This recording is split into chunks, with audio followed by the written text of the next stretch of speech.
My beloved people, the main thing this morning from the bulletin that I wish to emphasize to you is that Wednesday of this week is the feast of the purification of the Blessed Virgin Mary.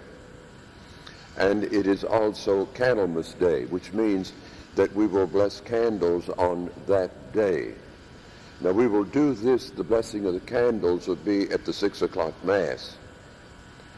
But later on that same morning, there will be a 9 o'clock Mass at which our brother Luke and our Father Bernard will complete their novitiate and will be taken into the community.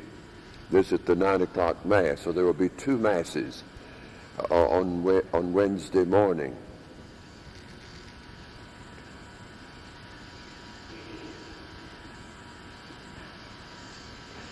In the name of the Father, and the Son, and the Holy Ghost. Amen. My beloved people,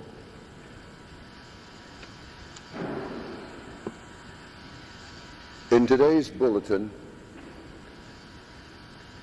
there is perhaps a rather strong message to our Catholic traditional world. Now, these bulletins, you may say, well, why is Father saying these things to us here? The problems that are emphasized in the bulletins sometimes are certainly not evident here in our own grouping, and I say to that, thanks be to God. But our bulletins are being sent all over the country. Our weekly bulletins are going all over the country. And the thing that is becoming more and more alarmingly evident is the tremendous amount of spiritual illiteracy that is existing and coming into evidence in traditional circles. It is almost a kind of an entrance of a real first-class superstition. And we must be very, very careful that this does not take root, that somebody has got to stand up and say, this is not right. And so that's why some of the things appear in our bulletins that you wonder sometimes, why is he saying that to us? The thing with being a religious, by religious I don't mean people who are wearing religious habits like monks and nuns and priests. Again, please remember that the only difference between those who are in religious habit and those who are not in religious habit, the only difference is that the ones wearing the religious habit have backed up their promises with a vow, which makes them doubly responsible. They've taken on this double responsibility. But that religious, everyone is called to be religious. And everyone is called to be a saint. And we must be very careful that the things that we do to promote sanctity are really bona fide things to do to promote sanctity. And we today, it was this way somewhat, maybe to a large extent, but not at all as it is today. In former times, it was evident that the people were beginning, as their faith was beginning to weaken, they were beginning to substitute activity for faith. But today we are going back and we are resurrecting things that have a history that goes way back, and we're more or less bringing them all together all at once, and we find our people beginning to go and looking at religion, a traditional religion, as something that we have to do in order to save our immortal souls. This is wrong. It is quite wrong. It is our being traditional does not mean that we have to go and search out the archives to find out what makes people, what it is people have to do in order to save their souls. And as you yourselves know only too well, those of you who receive traditional literature, traditional journals and such like, how much space is given to religious observation? Very little. And today we have come to look upon the condemnations and the debating and the proving and the anathematizing and the this and the that everybody else is doing wrong except me. I'm writing the article, so everybody else is wrong. Very little space is being given to religion and religious acts. And our people on their own, without proper guidance, have become spiritually illiterate. Probably, and this might sound a bit harsh, that especially today with computerized instantaneous information, maybe some of our traditional religious leaders are also spiritually illiterate. Certainly some of our religious traditional counselors that are popping up every place nowadays are illiterate. We do not comprehend being. Over the past many weeks, we have been speaking here in terms of the Catholic experience. What is Catholic experience? This is that which is so completely forgotten today, and certainly not emphasized today anymore. We forgot about separating being with doing.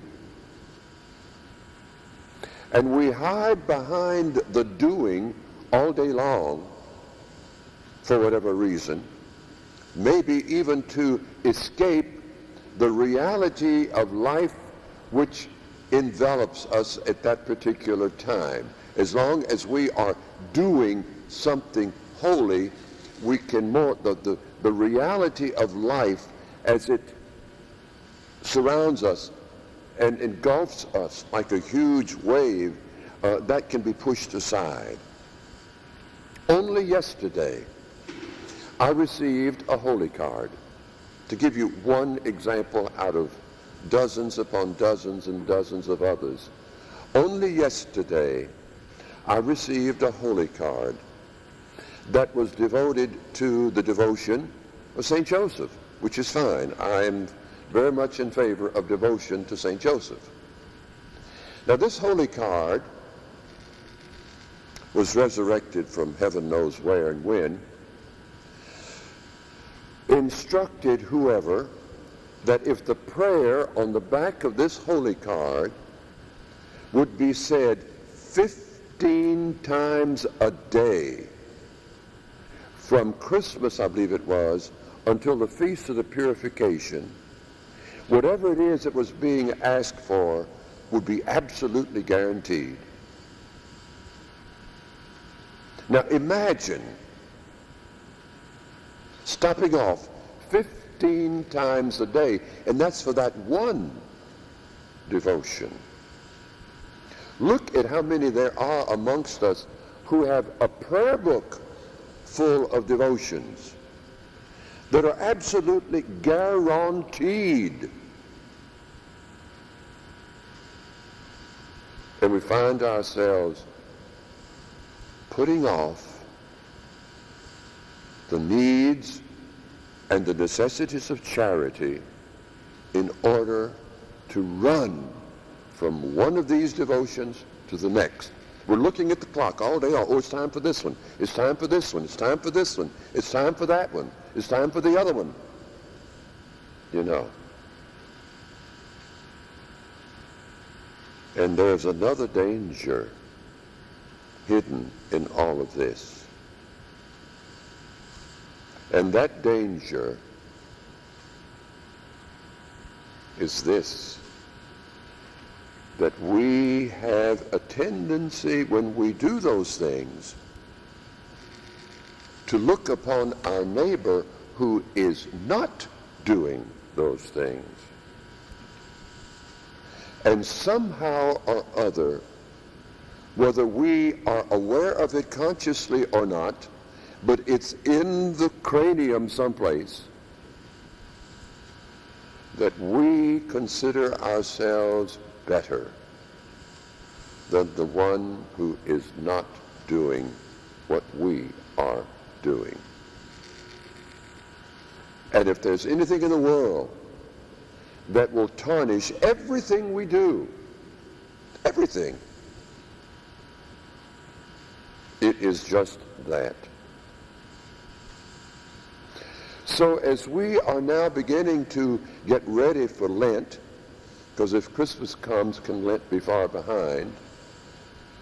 As we are beginning to enter into the spirit of the occasion, that we should begin to develop proper attitudes. Why precisely are we doing what we're doing? We're doing it to become saints. That's all. We're doing it to please God. And that's all. Now when we were, for example, let us go back to the prayer card I got yesterday with the 15 times a day that we should say that prayer. What is behind our thinking when we go those 15 times to say that prayer? Is our thinking as much concerned about the pleasure that we are giving to God by stopping 15 times on that day? Is our concern as much on the pleasure that we are giving him as it is that we are centering our attention on what gives us a feeling of fulfillment?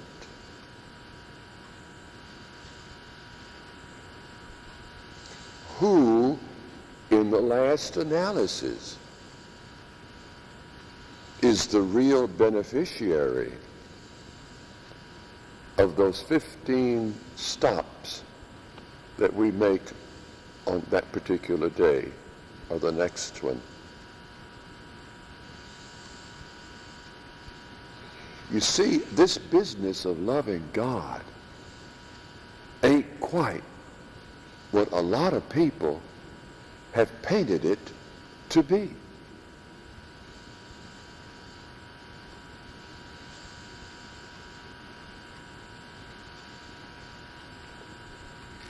Our love of God must be done from acts of freedom. We must feel the freedom that is involved in an act of love. All you have to do, any of you who have ever been in love,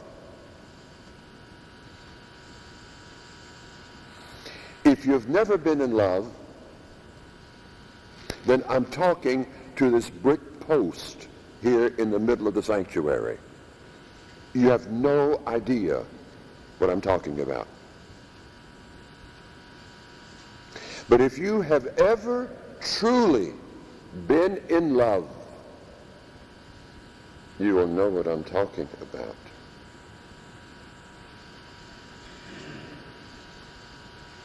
If I am truly in love with someone,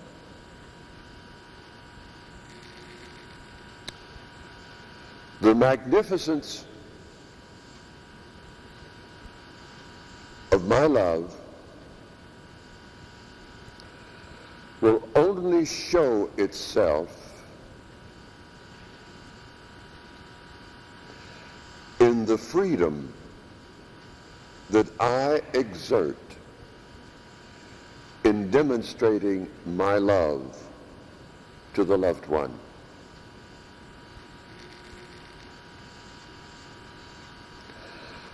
The person who has to go 15 times a day to go and say, I love you, set the clock. So the next time, set the clock. I've got to go back, say the prayer, 15 minutes, got to go say it, got to go do it, got to go do this, got to go do that. That person no more loves than this brick pillar does.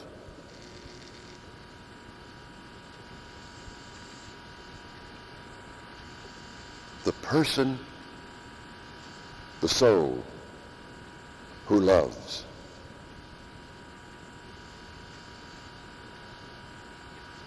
doesn't even have to make that prayer once for that day, because the glow of love that is in that person is like a burning lamp that puts forth its light all day long.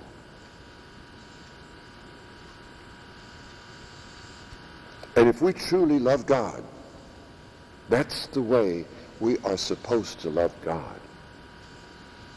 It's not a mechanical thing. It is not a forced thing. It is something that is totally free, and he is the only one that I am thinking of, and his pleasure and his good and his benefit is the only thing that I am concerned about. That is love. Now, does that mean that the only time that this love manifests itself during that day is when I am actually making a mental something or other to demonstrate, dear Lord, now I want you to remember, I love you. Don't forget, Lord, I love you.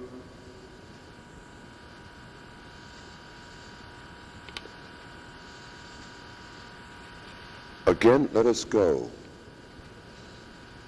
to the ones who have fallen really in love with each other. They have to go about their day's work, do they not? One has to go plow the field. One has to go work in the office. One has to go carpenter a house. One has to go and be a plumber. One has to cook. One has to sew. One has to go wash clothes. One has to go do any one of all the jobs that have to be done. Does that mean that while I am carpentering the house, that my love for God is diminished during those times, and that I have to stop while I'm carpentering and go back and say one of my 15 prayers? That's ridiculous.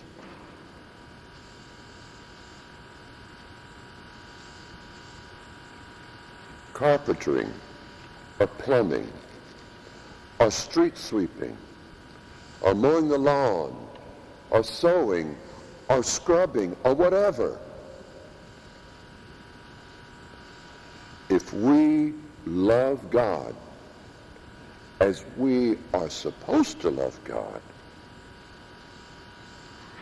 then we're still praying. And we don't necessarily have to go make all kinds of acts of offering up. You know, there's also this push nowadays of making the morning offering several times a day. If you're busy, you don't have time to make the morning offering 25 times a day.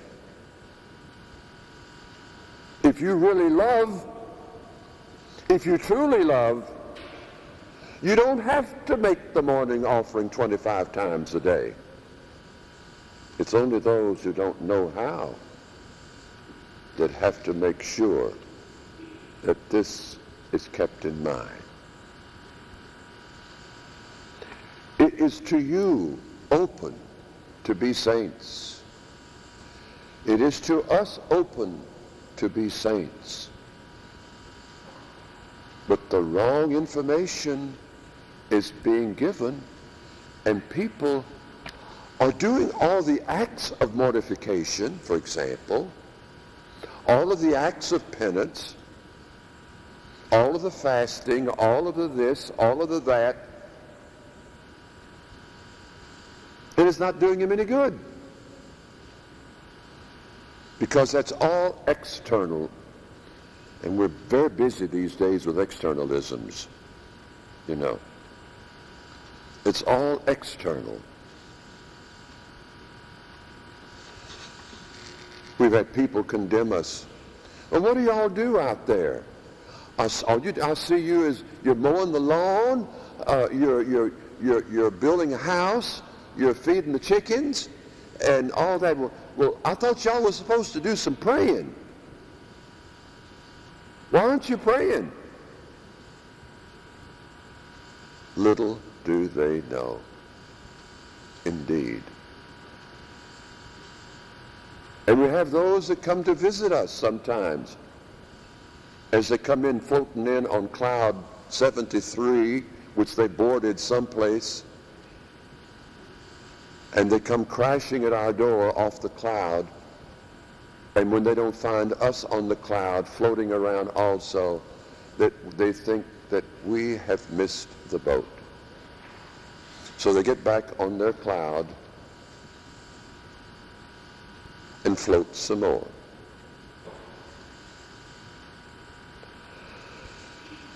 We've been talking about the Holy Family lately. We're still talking about the Holy Family.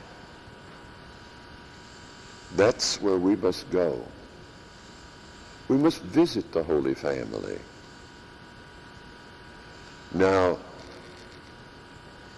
it so happens, it is in today's bulletin, I don't want to repeat necessarily today's bulletin to you, we don't know why Almighty God chose the 42nd year of the reign of Octavian Augustus for our Lord to be born. We have no earthly idea why this particular year was selected. It could just as well have been the 8th year of the presidency of you-know-who,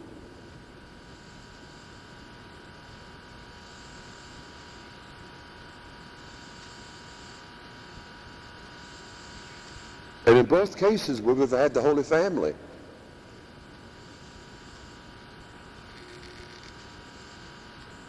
In either case, the Holy Family would be just as holy, just as beautiful, just as wonderful. And if the Holy Family, if the incarnation did take place in these our days, do you think that the Holy Family would stand out like a sore thumb and walk around like the Holy Family might have walked around in the 42nd year of the reign of Augustus Octavian? But there are those who think that that's the way it should be done.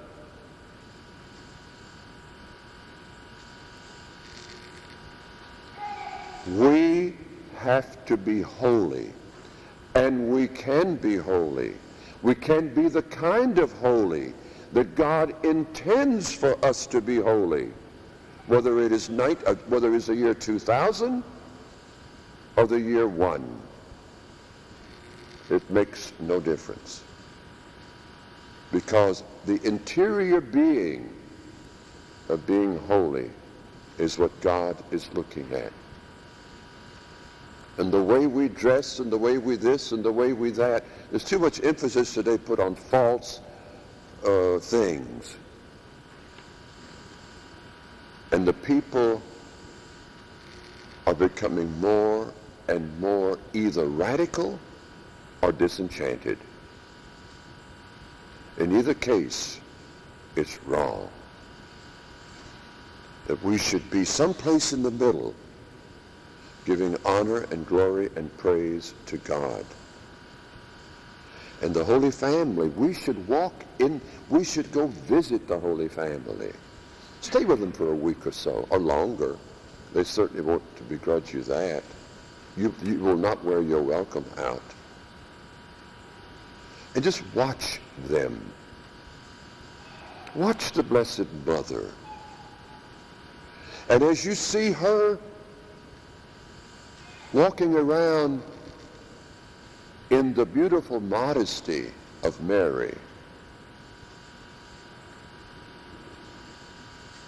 and you happen to have, when you go there, one of these wearing a miniskirt maybe, don't you know,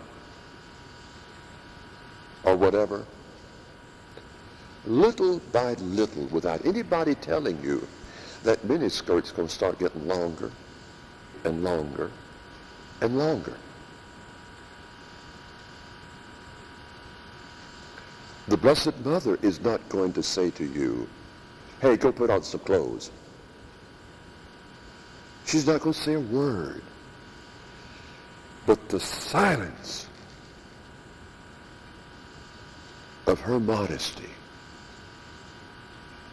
is going to transform you little by little. And as you go downstairs,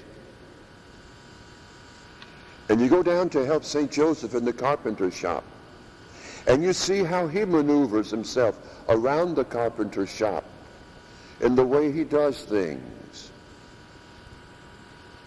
And perhaps he might have hit his finger with a hammer. Did he take the hammer and bust out the side windows and start cursing and jumping up and down and swearing and hooting and hollering because he hurt his finger? Not really. But you might think back on the time that you hit your finger with the hammer. And what did you do at that time? The whole world knew about it. And parts of the house had to be rebuilt because of it. Don't you know?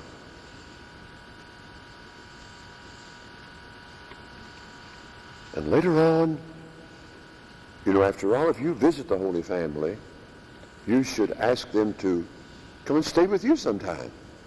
And they will. And they're moving around. Our Blessed Lord, our Blessed Mother,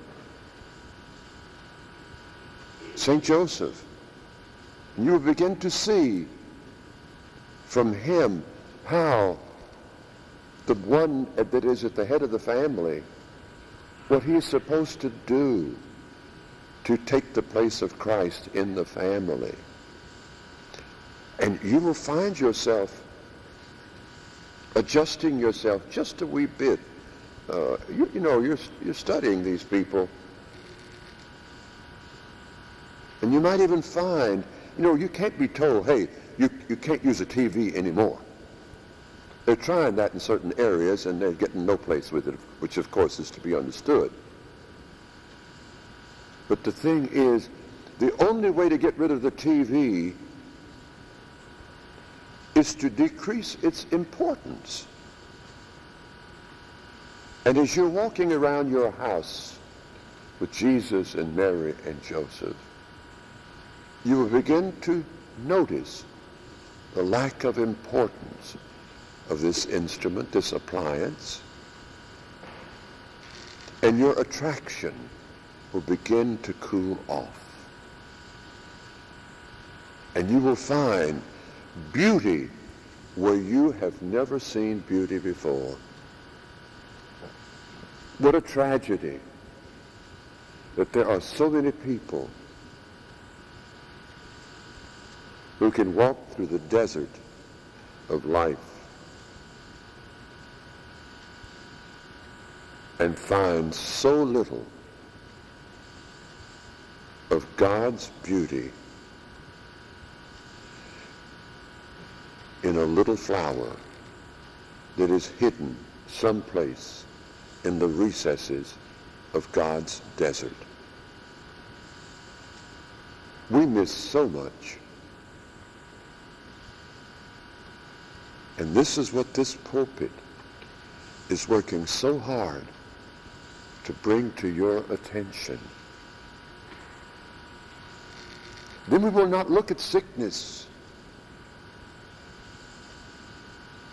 as a punishment or poverty as a punishment. I heard the story the other day. I don't have the full details of it. I haven't read it. I was just told, it was told us about St. Teresa, whom we talk about so often. And there was this gentleman or somebody, I don't know how he had access to St. Teresa. I haven't read the story. But apparently, this man was scoffing at St. Teresa. Well, what do you do? I never see you doing anything. She says, I work. And he laughed and laughed. He said, you work? I've never seen you work. What is your work that you talk about? And she looked at him and said very quietly, I suffer. I repeat that because the baby said otherwise. I repeat, I suffer. That was St. Teresa's answer. And the man was completely taken off of his feet. And as the story goes, he went home and thought about it and did something about it. We are not here to walk through life on a silken pillow. We are here to love God, and this love of God demands suffering sometime. We must not be bewildered by it, because it was done by the best of us in years past. So, in preparation, and I want you to read the bulletins carefully. You can duplicate them all you want to. Send them to anybody you want to. Give them to anybody you want to. But I want you to read inside between the lines. There is something that we're trying to say. And something that we ourselves as monks and nuns are trying to say and trying to do. And that what we are doing is not just picture book spirituality, which is 99% of the time posed anyway, but it is a group of men and women, sinners, every one, who are trying to give a good example of mortification, of humility, of just simply trying to please God the best way they can, and hope that someone might wish to imitate and do likewise. Not necessarily in the religious life, but in whatever life. Because to love God is the most wonderful thing on earth that we can possibly do. But that is to love God. God bless you.